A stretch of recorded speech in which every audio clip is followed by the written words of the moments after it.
Encíclica sobre la enseñanza de la doctrina cristiana.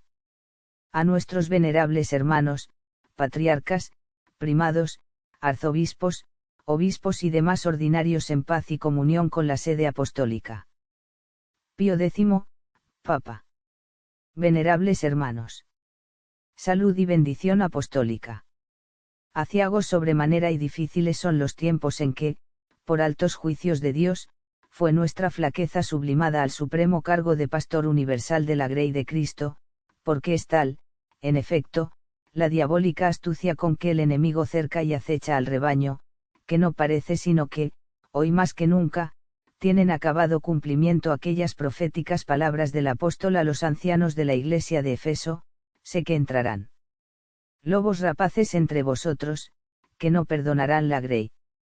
Cuantos se sienten aún animados por el deseo de la divina gloria, buscan las causas y razones de esta decadencia religiosa, y, en consonancia con sus diferentes investigaciones, eligen los diversos caminos que a cada cual dicta su parecer para el restablecimiento y conservación del reino de Dios sobre la tierra. Nos, venerables hermanos, sin desconocer el mayor o menor influjo de las demás causas, creemos que están en la verdad los que piensan que, tanto la actual indiferencia y embotamiento de los espíritus, como los gravísimos males que de aquí se originan, reconocen por causa primaria y principal la ignorancia de las cosas divinas, lo que admirablemente concuerda con lo que el mismo Dios dijo por el profeta Oseas: y no hay en la tierra ciencia de Dios. La maldición, y a mentira, y el homicidio, y el robo, y el adulterio, todo lo inundan, y la sangre sobre la sangre se ha derramado. Por esto caerán el llanto y la miseria sobre la tierra y todos los que la habitan. 16. Y efectivamente, comunísimos son y, por desgracia, no injustos los clamores que nos advierten que en nuestra época hay muchos entre el pueblo cristiano sumidos en la más completa ignorancia de las verdades necesarias para la salvación eterna.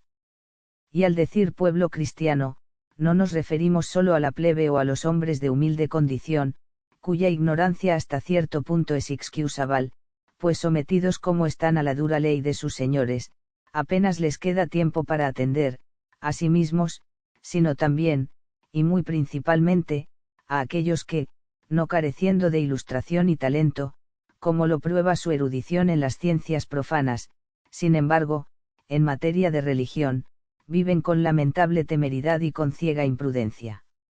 Es increíble la obscuridad que acerca de esto los envuelve y, lo que es peor, se mantienen en ella con la más perfecta tranquilidad. Ni un pensamiento acerca de Dios, supremo autor y moderador de todas las cosas, ni una idea sobre la fe cristiana, nada saben, por tanto, de la encarnación del Verbo, ni de la perfecta restauración del género humano, que fue su consecuencia, nada de la gracia, principalísimo auxilio en la consecución de los eternos bienes, nada del augusto sacrificio, ni de los sacramentos, por medio de los cuales recibimos y conservamos esa misma gracia. Cuanta sea la malicia, cuanta la fealdad y torpeza del pecado, jamás se tiene presente para nada, de donde resulta el ningún cuidado por evitarlo o salir de él, y así se llega hasta el supremo día, y el sacerdote entonces, para no frustrar toda esperanza de salvación, tiene que dedicarse a la enseñanza sumaria de la religión los últimos momentos de aquella alma, momentos que sólo debiera emplear en excitarla a hacer actos de amor a Dios, y esto si no es que, como sucede con frecuencia, sea tal la culpable ignorancia del moribundo, que estime inútil la obra del sacerdote y, sin aplacar en modo alguno a Dios, se atreva a entrar con ánimo sereno por el tremendo camino de la eternidad. Por eso dijo con razón nuestro predecesor Benedicto XIV, afirmamos que una gran parte de los que se condenan, llegan a esta perpetua desgracia por la ignorancia de los misterios de la fe que es necesario conocer y creer para conseguir la felicidad eterna. Siendo esto así, venerables hermanos, que tiene de admirable que no ya entre las naciones bárbaras, sino aun entre las mismas que blasonan de cristianas, sea tan profunda y tienda cada día a serlo más la corrupción de hábitos y costumbres. Es cierto que el apóstol San Pablo decía a los efesios: la fornicación y toda inmundicia y la avaricia, ni de nombre deben conocerse entre vosotros, como cumple a los santos, ni tampoco palabras torpes ni truanerías. 1:8, Pero, como fundamento de tanta santidad y pureza, de ese pudor que sirve de freno a los desordenados apetitos, puso la ciencia de las cosas divinas. Mirad, hermanos, con cuánta cautela debéis andar, no como ignorantes, sino como sabios. No queráis, pues, ser imprudentes, sino sabed primero la voluntad de Dios, y con mucha razón. Porque la voluntad humana apenas retiene ya algo de aquel amor innato a lo recto y honesto con que Dios mismo la había enriquecido, y mediante el cual se veía como arrastrada por el verdadero bien. Depravada por la corrupción de la primera culpa y casi olvidada de Dios, su Creador, todo su afán lo ha puesto en correr tras la vanidad y la mentira. Extraviada, pues, y obcecada por desenfrenadas concupiscencias, la voluntad necesita un guía que le muestre el camino y la enderece por los malamente abandonados senderos de la justicia. Ahora bien, este guía no está lejos, nos lo ha dado la misma naturaleza y no es otro que nuestra propia razón, y si ella se ve privada de la verdadera luz, es decir, del conocimiento de las cosas divinas, será un ciego que guía a otro ciego, y, por consiguiente, ambos darán luego en el abismo. El santo rey David, alabando a Dios por haber concedido al hombre la luz de la verdad, decía: grabada está, Señor, sobre nosotros, la luz de tu rostro, y para decirnos los efectos de este don, agrega: has dado la alegría a mi corazón, esto es, aquella alegría que ensancha nuestro corazón para correr por el camino de los divinos mandatos. Y que no puede ser de otro modo, lo verá fácilmente cualquiera que piense en ello. En efecto, la sabiduría cristiana nos da a conocer a Dios y sus infinitas perfecciones, con mucha mayor amplitud que cuanto pidieran hacer las solas fuerzas naturales. ¿De qué manera? Mandándonos al mismo tiempo que reverenciemos a Dios por medio de la fe, que pertenece al entendimiento, de la esperanza, que nace de la voluntad, de la caridad, que arraiga en el corazón, y así somete todo el hombre a su supremo autor y moderador. Igualmente, la doctrina de Jesucristo es la única que constituye al hombre en su verdadera y sublime dignidad, haciéndole hijo del Padre Celestial que está en los cielos, criado a su semejanza y partícipe con el de la bienaventuranza eterna.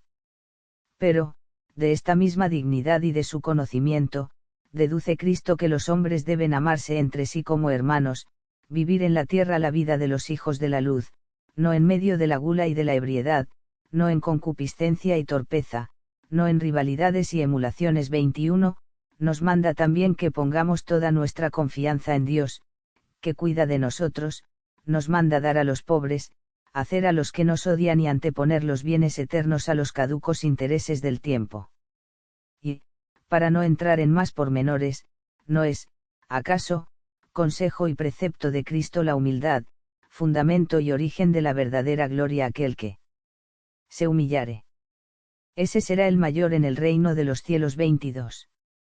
La humildad es la que nos enseña la prudencia del espíritu para dominar con ella la prudencia de la carne, la justicia, para dar a cada uno lo que le pertenece, la fortaleza, para estar dispuesto a arrostrar con ánimo sereno todos los padecimientos por la causa de Dios y por nuestra eterna salvación, la templanza, en fin, para que, sin temor a ningún respeto humano, nos gloriemos en la misma cruz. En resumen, por medio de la sabiduría cristiana, no solo adquirimos para nuestro entendimiento la luz de la verdad, sino que también se mueve y enfervoriza nuestra voluntad y elevándonos hasta Dios, nos unimos a Él por el ejercicio de la virtud. Muy lejos estamos, pues, por cierto, de asegurar que la perversidad del alma y la corrupción de costumbres no puedan ir unidas con la ciencia religiosa. Ojalá no lo probaran cumplidamente los hechos. Sostenemos, sin embargo, que, con la mente envuelta en las tinieblas de crasa ignorancia, no pueden ir unidas ni la voluntad recta, ni las buenas costumbres. Es verdad que el que camina con los ojos abiertos puede voluntariamente apartarse del camino recto y seguro, pero al que camina ciego amenaza este peligro a cada instante. Más aún, la sola corrupción de costumbres, si no se ha extinguido ya del todo la luz de la fe, deja al menos la esperanza de la enmienda. Mas, si unir la perversidad de costumbres y la falta de fe e ignorancia, ya es casi imposible el remedio y solo queda abierto el camino de la ruina. Sí, pues, juntos y tan graves males se derivan de la ignorancia de la religión, y sí, por otra parte, es tal la utilidad y necesidad de la instrucción religiosa que en vano pretenderá cumplir con sus deberes de cristiano el que de ella carezca, será ya oportuno averiguar a quién corresponde en definitiva disipar de las inteligencias esta perniciosísima ignorancia, y, por consiguiente, ilustrarlas con la necesaria ciencia.